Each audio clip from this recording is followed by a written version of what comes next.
Liverpool. There's huge celebrations in Istanbul. Liverpool have been beaten.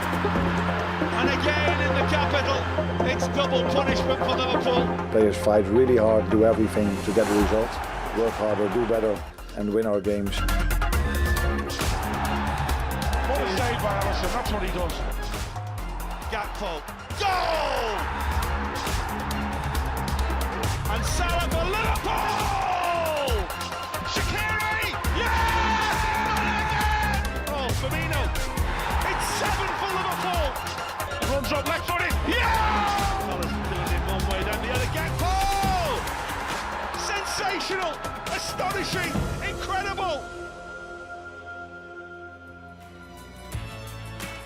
Well, the first real wobble for Arne Slot's champions, the first time that he has suffered 3 successive defeats as Liverpool manager. The Reds haven't gone 4 straight losses in all competitions for more than a decade. What a time, what a day, what an opponent to put things right here at Anfield this afternoon.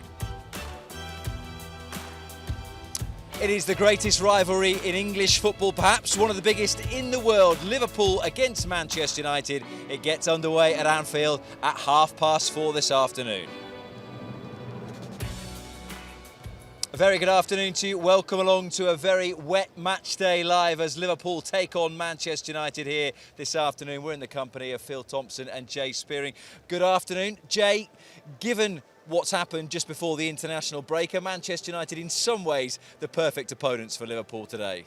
Yeah, listen, with all the talk and the results that happened before the international break, I felt that it was probably a good time for the international break to come, because it kind of probably took a little bit of pressure off us, because, you know, everybody was talking about, oh, Liverpool are crumbling, they've lost this game, lost that game, and it kind of came for me personally at the right time. And like you say, coming back after a 2-week gap, to come back to home against Manchester United, one of our biggest rivals of all time.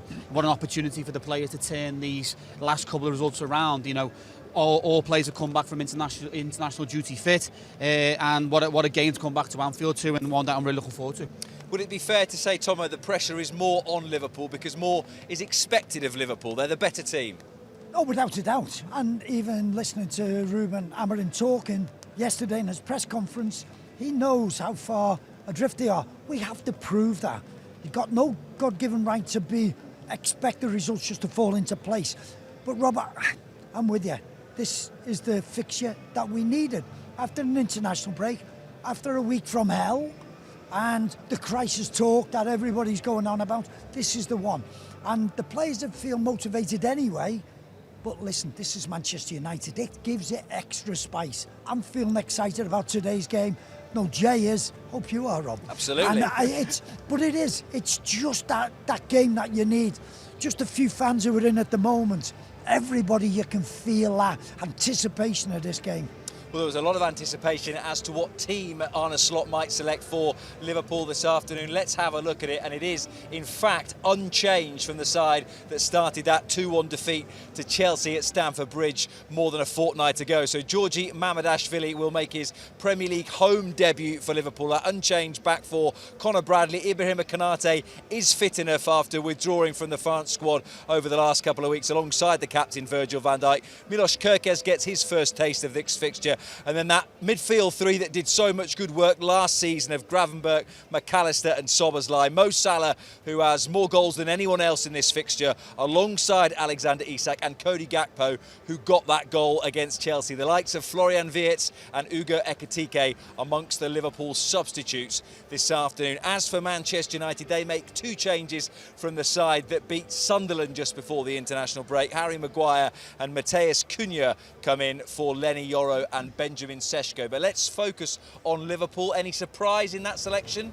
I honestly thought this was a game for Florian Wirtz. I really did. I thought Manchester United, will they park the bus or will they have a go? But the Manchester United, they will. And if the way they play, and having maybe Casemiro and Bruno Fernandes, they're not very good at sort of tracking. And I thought this would be the ideal fixture for Wirtz to come of age, to really feel it. And of course he's not playing today. I'm surprised that Macca's playing with him coming back from international duty. That does surprise me. That's why I thought Wirtz would be in. But listen, that tried and trusted three in there, sooner or later they're going to click again, and they haven't clicked altogether this season yet. I would think that is a really strong midfield three. Tomo used that phrase there, tried and trusted. Is there a sense that because of the significance of the game, because it's Manchester United, that Arne Slot is maybe tempted to go back to what he knows, go back to some of the formulas and combinations that delivered Liverpool the title last season? Yeah, I think there's a few things you can look at with the team selection. I think, Conor Bradley coming in at right back as well, staying in there. For me, he's a local academy boy that understands what this fixture means, with the tackles and going forward and that presence. Tomo touched on it with the going back to that reliable, trustworthy midfield three of McAllister, Dom and Ryan. The partnerships that they built last season was unbelievable. I half agree with Tomo because I feel as if, was it an opportunity for Wirtz to come in and play? But I can see probably why the managers decided with that midfield three. They can run that Casemiro into the ground with Bruno Fernandes, with Dom's legs, McAllister's cleverness, Ryan's athleticism. And then as the game goes on, is it then a huge opportunity for Wirtz to come on with that cleverness and picking up them pockets when hopefully Manchester United get tired and he can come and showcase what he's about and picking up them pockets and playing them balls in that final third. But yeah, the selection, you can see why the manager's done it in a period where there is a little bit more pressure on Liverpool, but also has he took Wirtz out of it because of the limelight? There's been a lot of talk and a lot of criticism on him as a young lad coming from the Bundesliga. Has he found his rhythm yet? And listen, the manager might be looking at it going, I'll try and take him out of the limelight and out of the pressure. Talking of pressure and limelight, it's Alexander Isak who leads the line for Liverpool this afternoon. It was quite interesting to hear the manager say on Friday, because he's been patient with him. He has spoken about the fact that he didn't train much for Newcastle for reasons that we know, that he said on Friday, pre-season's over, that now, after this break, he expects to see the real Alexander Isak. I think after this international break, this will have been penciled in to get him up to fitness. Yes, he's been away, probably on international duty, but he'll have had a programme to get him ready for looking to this game. There was an article in one of the papers this week which was so disrespecting of Isak and Liverpool Football Club and what's happened. It was so biased, it was unbelievable. But it's down to Alexander Isak to actually prove what he's worth, the kind of player that he is on the pitch. And I just feel, yes, he will, because there's going to come a time when he's going to be fully ready and he's frightened. As we've seen in this Premier League, how good he is. Hopefully he will relish today, and Mo Salah and Cody Gakpo, and work together to actually drag their back three all over the place. Sorry, I think... Talking on that one there, I feel as if, now that international break, we touched on it before about, the right timing. Is it the right time? He's had two 90-minute games. Now he's had that full 90-minute games, two of them. Mo's gone away and obviously qualified for the World Cup. These players are coming back probably with a lot more confidence with going away with their international countries, and doing so well. So, like you say, coming back today, they're in a good place, and now it's time for them to get going and improve themselves. Just wanted to come back to what you were saying there about that article about Alexander Isak, and also what Jay was saying about Florian Wirtz, that it personifies why these two are the biggest, because 2 defeats in a row, 3 defeats in a row is a crisis that everyone's talking about, that no other clubs have that pressure that comes with playing for Liverpool and Manchester United. Listen, for all what we can say, debatable, whatever, this is the biggest game in world football. I don't care what they say. I don't care where Manchester United are in the league, where we were in the league, where Manchester United were champions. It's still the biggest fixture, the most watched fixture. With that comes pressure. With that there'll be so many TV companies all watching this game. It'll be packed on the touchline. It'll be tickets only. That's why these players want to come and play for Liverpool. Why they might come and want to play for Manchester United, particularly when they were in the pomp. That's why this game's big. That's why Isak's want to be here. And yes, I know the problems with him coming to Liverpool, but the disrespect over his performance-wise was totally out of order. And actually that would be the point as well, that some players you would have played with, Steven Gerrard being the prime example, but we also saw it often from Fernando Torres, that it was the biggest games that often got the best out of them. And as Thomas said, if you want to be Liverpool's number 9 like Alexander Isak is, if you want to be the playmaker like we all assume Florian Wirtz will go on to become, it's days like this and times of struggle where you really showed to be a big character that should be playing for Liverpool. Yeah, listen, if you can't get excited and you can't get up for playing in these types of games at this football club, then you've come to the wrong place. Them players should now be relishing that opportunity. Isaac, for me, he should be absolutely buzzing about today. You know, you can see that Manchester United aren't in a great place. What an unbelievable occasion for him to go and score a goal, you know, and go down as a focal chord in Liverpool's history of and start his now journey with Liverpool. Same with Wirtz. He must be itching on the bench now, knowing, okay, yeah, listen, the manager's made a decision. I'm not going to start, but he'll be absolutely buzzing to get on the pitch and showcase what he can do. Tomo's completely right. This will be one of the biggest watched games across the world today.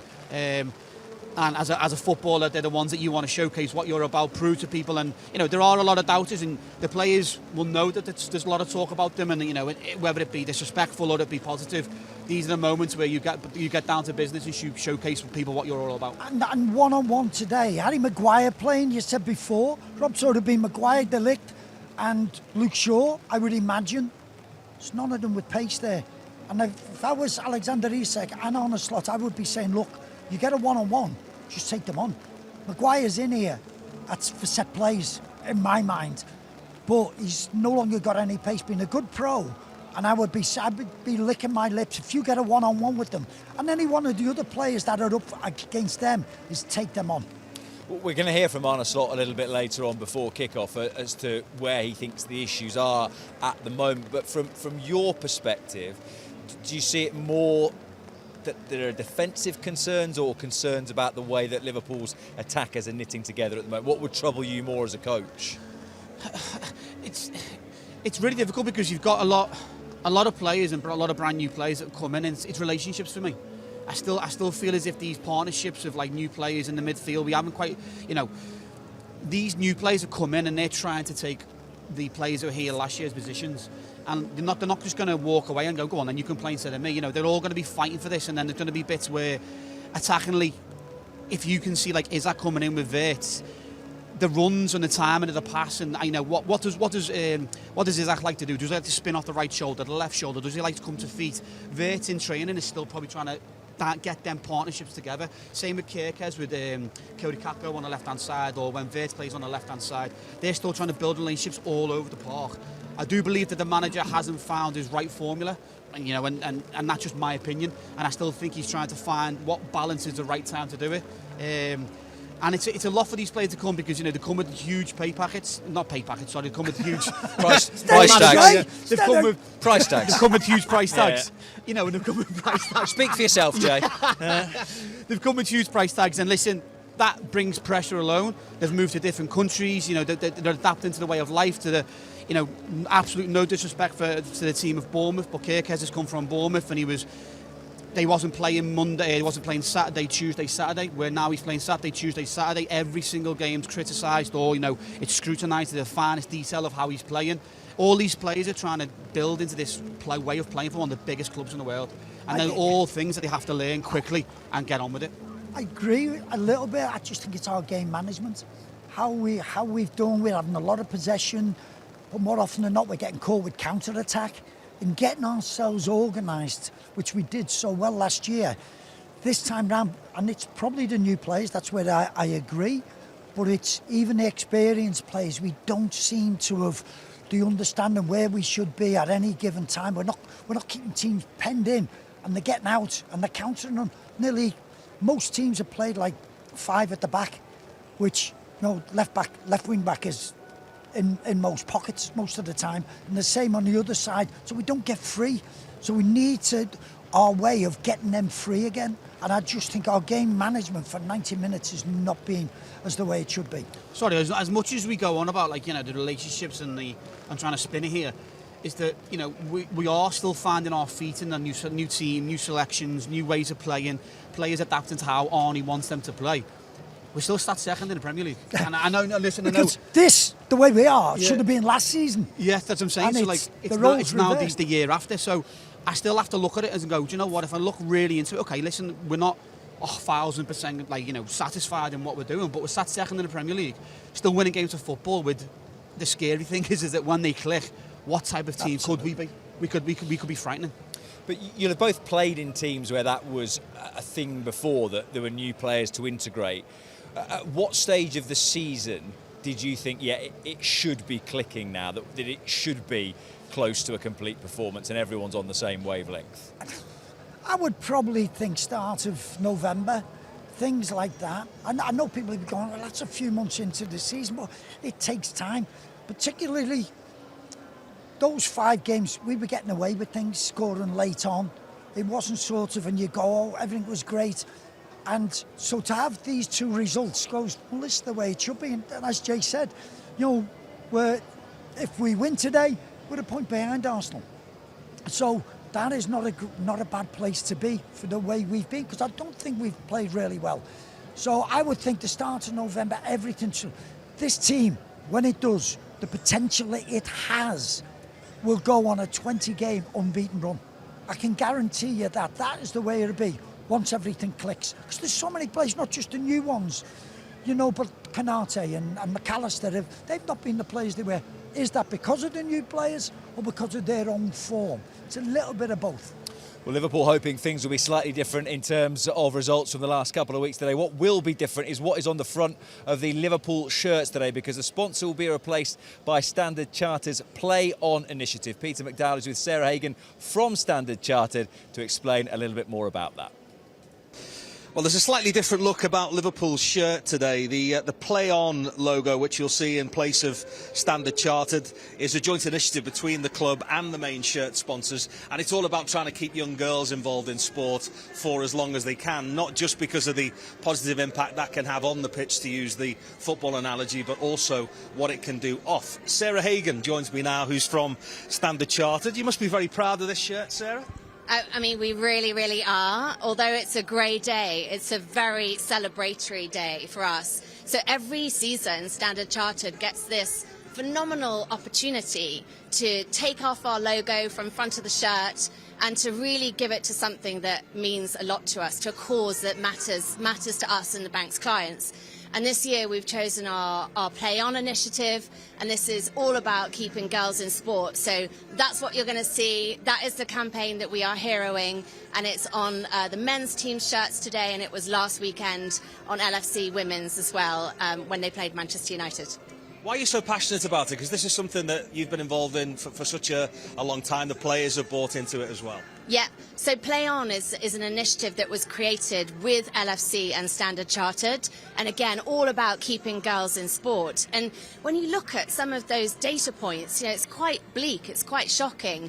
And I've got teenage daughters myself, and by the time they hit 14, they are twice as likely to be falling out of sport. And then you kind of do some of the thinking behind it, and it's so clear that doing sport, being active in sport, gives you great life skills, but also from the bank's perspective, gives you phenomenal career skills. So thinking about leadership, resilience, teamwork, adaptability, you know, that's why we're so keen to keep this going. And when you look at it from a C-suite, and I'm really getting rained on You're now. doing well, go on, continue. And the boardroom, you know, again, you look at those women who are really getting up to the boardroom, really getting through that ceiling, and they will tell you that 94% of them have been active in sport. So that's why we care. That's why it's our active platform, and we're really proud to be celebrating it today. Just finally, what are you asking fans to do? How can they get involved in winning one of these things? So the Play On platform is really hard working through the year. There's a lot of advocacy we do with the players to bring the issue to life with girls and with others. There's loads of great materials online as well. There are various kind of bits of content that you can go and find out to help you bring this issue to life. And we in the bank do some fantastic work as well. So we have a train-the-trainer program where we are going in with LFC coaches across our markets and training them to coach girls. So we've met about 10,000 girls in some of our core markets. So what's the message today for the fans? Number one, get your girls playing sport. Keep them in sport. So for my girls, it might not be football. I've got a girl who's surfing today. Last night, my girl was doing K-pop demon dancing to the Taylor Swift song that was just in the stadium a moment ago. So, you know, really encourage them, really keep them going. And then secondly, these incredible shirts, the players are going to sign them. They are going to be auctioned, and you can bid for them, so please do that. And all of those proceeds go to a fantastic cause, which is the Standard Chartered Charitable Foundation, which is all about getting people into decent jobs, particularly the underserved and women. And Sarah and I are off to do some surfing of our own now underneath the stand that's just about keeping us dry. In Well the done, water Sarah. at Anfield. In the water, yeah. And look out for these. There's QR codes all around the ground today, and we'll be all over our official website as to how you can take one of these shirts home. Back to you guys, pitchside. Thank you very much indeed. So Liverpool looking to do something they've never done before today by going 10 straight league games here at Anfield without losing to Manchester United. There have been some famous fixtures along the years, particularly in recent seasons. Let's hope today will be another example of that. Steve Hunter has enjoyed plenty of them and has full audio commentary coming your way this afternoon at 4:30. Good afternoon, Steve. Thank you so much, Rob. Good afternoon, everybody. I tell you what, this is the one, isn't it? This is the big one I think we all look out for. People talk about a rivalry with Manchester City, with Pep Guardiola, Jurgen Klopp days. But for me, the big ones are Everton in the Merseyside derby for obvious reasons, and this one against Manchester United. As Arne Slot says in his programme notes, 20 titles each. There is an incredibly healthy rivalry here. This is the one we want to win, isn't it? And talking about games we have won memorably here at Anfield in the past, of course. Well, the first one we're going to see now, I'm sure you'll remember this moment. This was an iconic moment of clinching that first Premier League title under Jurgen Klopp. Liverpool were in front through Virgil van Dijk, and then we had a lot of chances in this game, but we just couldn't find that killer blow to finish them off. But we did. Alisson, how many times have we seen Alisson assisting Mohamed Salah? This is probably one of the best of them. And Salah racing away, putting the ball in the back of the Kop net. And I think a lot of Liverpool fans, myself included, felt that was the moment really that will give us the catalyst to go on and lift that Premier League title. Look at the celebrations with Ali and Mo there. It was just absolutely incredible. I remember going away from Anfield that night, and the mood was just absolutely buzzing. It really was.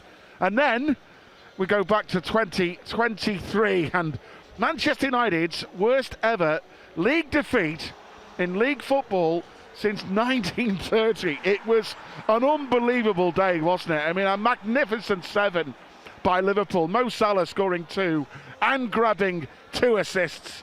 Darwin Núñez getting 2 as well in the old number 27 jersey before he switched to 9. And Cody Gakpo got 2 in this one as well, of course. Hopefully Cody, who scored in our last game, of course, at Chelsea. Hopefully Cody Gakpo, he's got a good record here for Liverpool against Manchester United, of course, and he scored in the international break, so I'm hoping that Cody can become a big player again for us. He certainly has the quality. And then Bobby Firmino, of course, wasn't it? Right at the end, put the icing on the cake there. What a magnificent moment that was as far as Liverpool were concerned. We'll never forget that day, will we? But hopefully we can get back to winning ways here today with the roar of the crowd as well. It's great weather conditions, isn't it, for a game like this against Manchester United? It's raining, bit of wind about, tackles flying in. Hopefully Liverpool can get the job done today. Rob, it's all yours, amigo. It's great weather conditions, says the man sat up in the stand. Yeah, it's great weather conditions, Steve. We're really enjoying ourselves down here. Lots more to come between now and 4:30 when this game kicks off. If you're watching us on social media, you are just about to leave us. For ways to subscribe to LFC TV and all red video, liverpoolfc.com/watch has all the details that you need. This is what's on the way throughout the course of the rest of the day and beyond. Between now and kick-off, we will hear from Arne Slot and from Milos Kerkez, as well as John Barnes to Steve and John Aldridge on the mic from 4:30 for the game, and then myself, Jay and Tomo will be back at 6:30, as well as interviews from the tunnel here at Anfield. That post-match show will also be available as a podcast, wherever you get your podcasts from later on tonight. The full match available at midnight. And then tomorrow night at 6, Neil Mellor is here with the Premier League review show with all the best analysis from this fixture.